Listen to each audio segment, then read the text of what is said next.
we can take our power back. I have been born for this moment in time. If they were holding it, assets in house.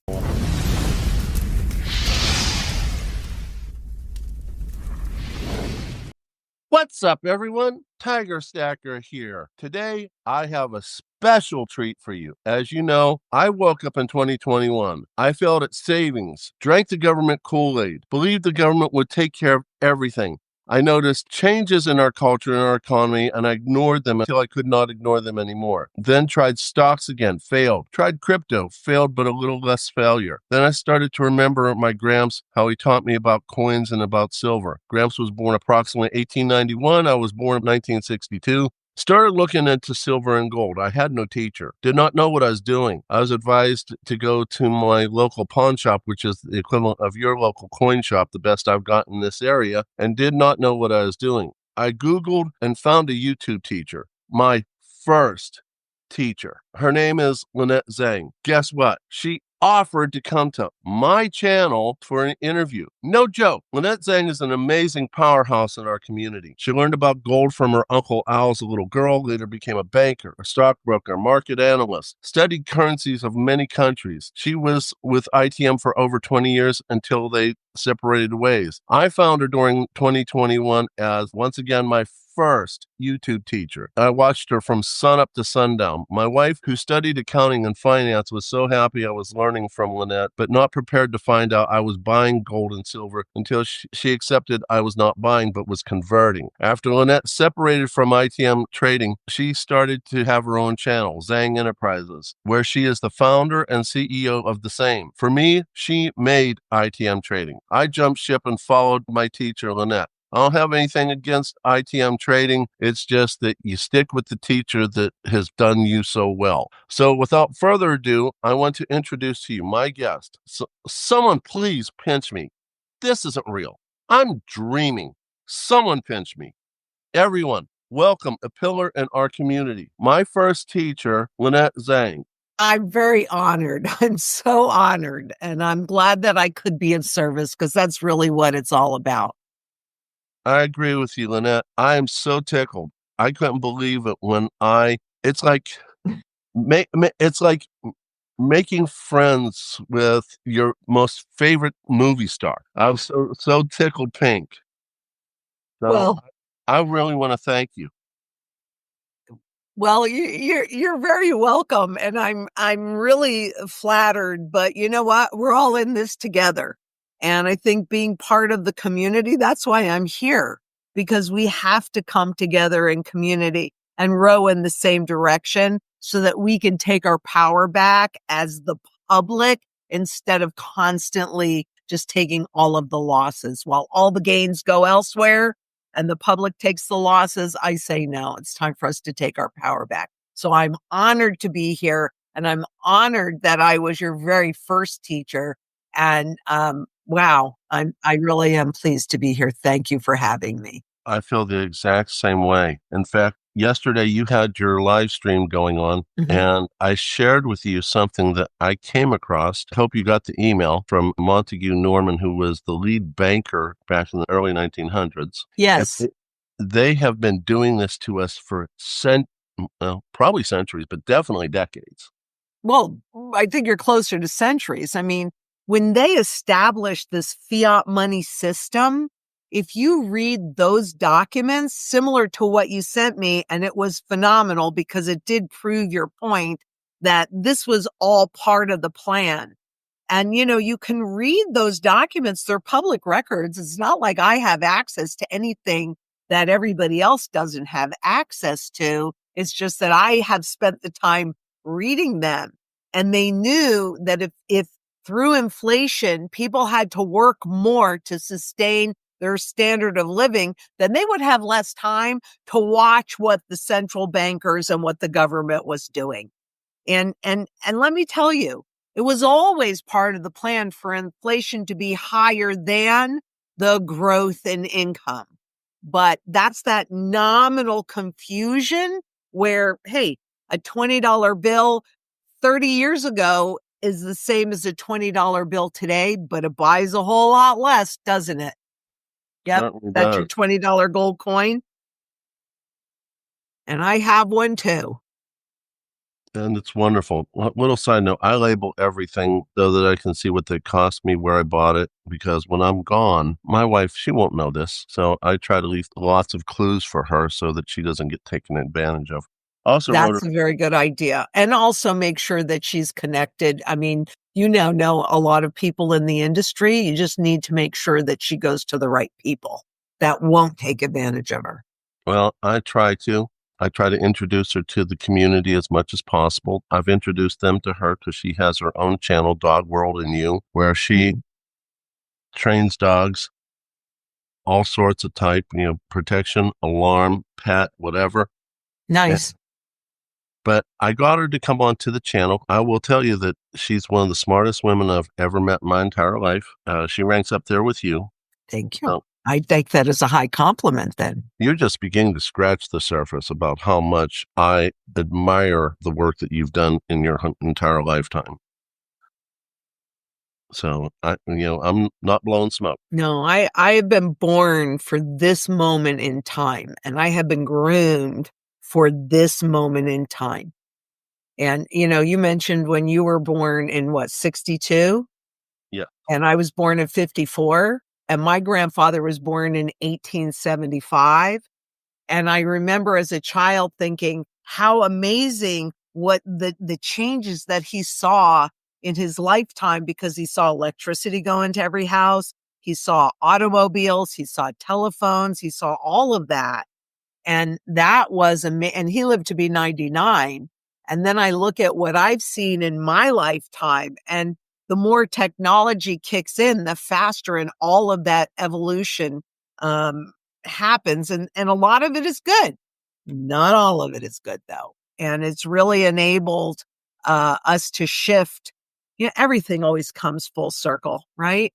So we were in a feudal society, hundreds of years ago.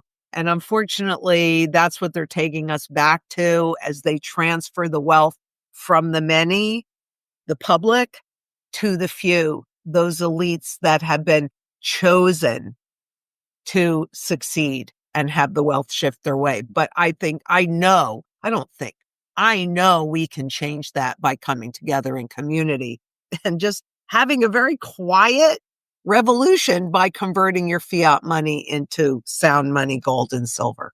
Well, as I listened to you over the last 3+ years, I was very fortunate to piece things together. I just recently made some videos that if you ever do have time in your very busy life to take a look at, you'll see that I went ahead and made some things that follow along with what you're teaching. This is the declination of the Roman denarius versus Hmm. bread. So, they've been doing this to us for centuries. Hmm. Absolutely centuries. So Hmm. the point I was trying to make is that for the viewers is that Lynette has been 150% accurate.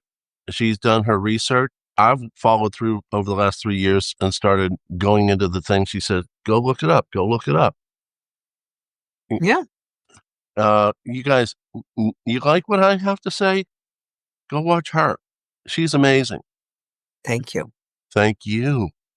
So let me let you continue because basically what I want to say is if at any time you feel free, you want to go off in any direction you want to go off of, this is your channel. Mi casa e su casa. Thank you very much. But again, you know what your viewers want to discuss.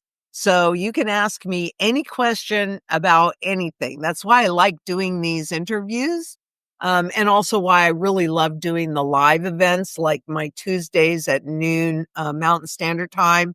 That is really an opportunity for anybody to ask me any question at all. We do not screen questions other than for anything that's like bigoted or anything like that. I won't bring that up. Okay. But other than that, there is nothing that's off limits. And so you let me know the direction that you want me to go in, and pretty sure I could go off on many tangents.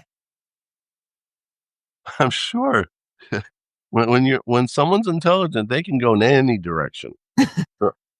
So I have basically 9 questions here. We've already covered it accidentally or whatever. Just as far as I'm concerned, this channel is your channel today. So the first one I have here is, I know many people already know your history, but there are new people to our community all the time. And I want all people, especially newbies, to appreciate you, your knowledge, your experience, and what you bring to the community. So will you tell us about your background and how you are uniquely positioned to teach us how to preserve our wealth in this failing economy? Yeah. Well, like I said, there's no doubt that I was born and groomed for this moment in time. And when you're old enough, you have the opportunity to look back on your life and go, oh, that's why I went through that. I was really quite fortunate to have my Uncle Al, as you talked about before, who was a very high-end antique dealer. And he was my favorite uncle. And so he taught me about tangible assets. And, you don't necessarily know when you experience something, the importance of it until later. But I was about 10 years old and I was born in 54. So this was 1964. And my parents and I were at his house. And he said, come here, I want to show you something. And he took us into a back bedroom where he had 2 tall floor safes. And he opened the doors of those floor safes. And what I saw, he said to us, if anything should happen to me, Aunt Bertie will be well taken care of for the rest of her life because of what's in these safes.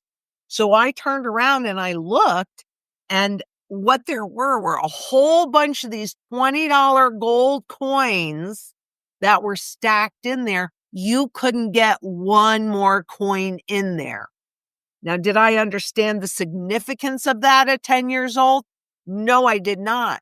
It wasn't until I was writing, if you were alive like I was in 1971, which is when we shifted from at least a quasi-gold back standard to a fully debt-based standard controlled by the private central banks.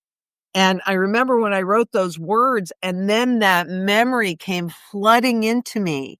And the reason why it was so significant was because during that period of time, it was illegal in this country for you to own more than 5 ounces of gold in any other way but the way my Uncle Al was holding it, which were pre-33s, because he would go into these very high-end houses and he would buy these wonderful antiques. And they would say, oh, we have these gold coins. We don't know what to do with them.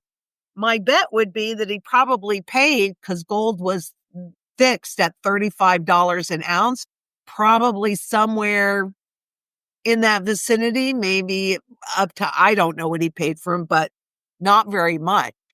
My bet, knowing what I know now, is that he was holding at least 3,000 ounces of gold between those 2 safes, probably like 2 monster boxes.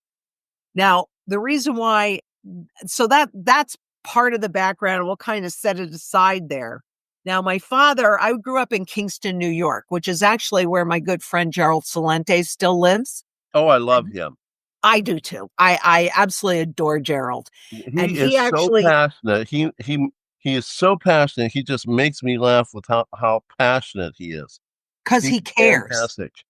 Yep, because he cares so much about the people and what they have done and all of the shenanigans. And, a lot of this stuff should be illegal, but if you're the one that writes the laws and that's what you want, you just make it legal and then you can get away with it.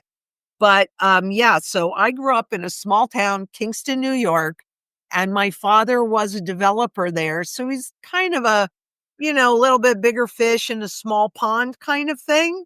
So I started in banking when I was 15 years old, studied business finance in college. And then after I had babies and I got divorced and I was working in banking and, I wasn't making that much. I wasn't making enough to support us the way I wanted to support us. So that's when I became a stockbroker. As a stockbroker in the 80s, I was there on Black Monday.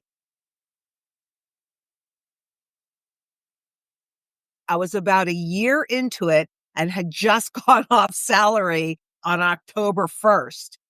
That was, frankly, the single best day that I could have ever been a stockbroker, because I know what that implosion looks like and smells like and feels like, and I know the valuation levels. And that's also when I started to learn how to read the technical language of the markets, because I was with Shearson. They didn't teach you about that. They didn't want you to know that. They just wanted you to listen to their gurus in New York and sell what the gurus wanted you to sell. But during the 80s, that's when globalization was happening. And I can remember thinking, I could see some problems with this. And then what did we do? Ultimately ship the jobs offshore, and now we're trying to bring them back. But additionally, during that period of time, it was a key focus to gather assets in-house. And you as a broker were paid more to do that. Well, why would you do that? Because at that point, most people held their certificates. They held them directly. And if it was like, say, a bearer bond, you clipped the coupon, you sent it in, and you got the money. But that means that Wall Street couldn't use your equity. However, if they were holding it, so assets in-house, right, then they could indeed use your equity.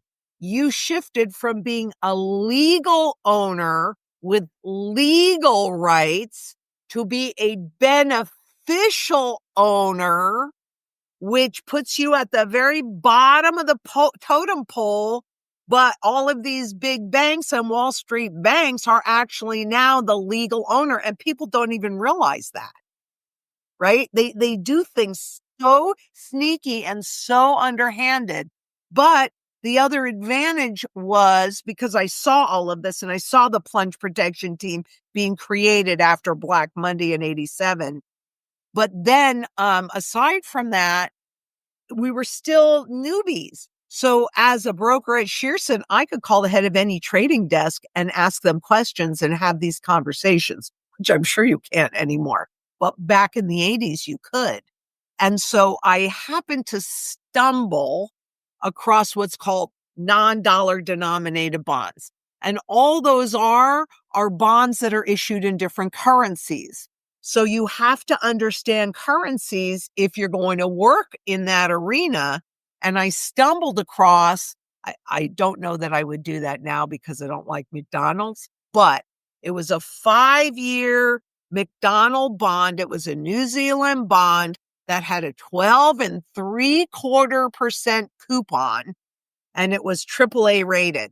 When here at that time, you were getting maybe 8.5 or 9%. That was a 12.5.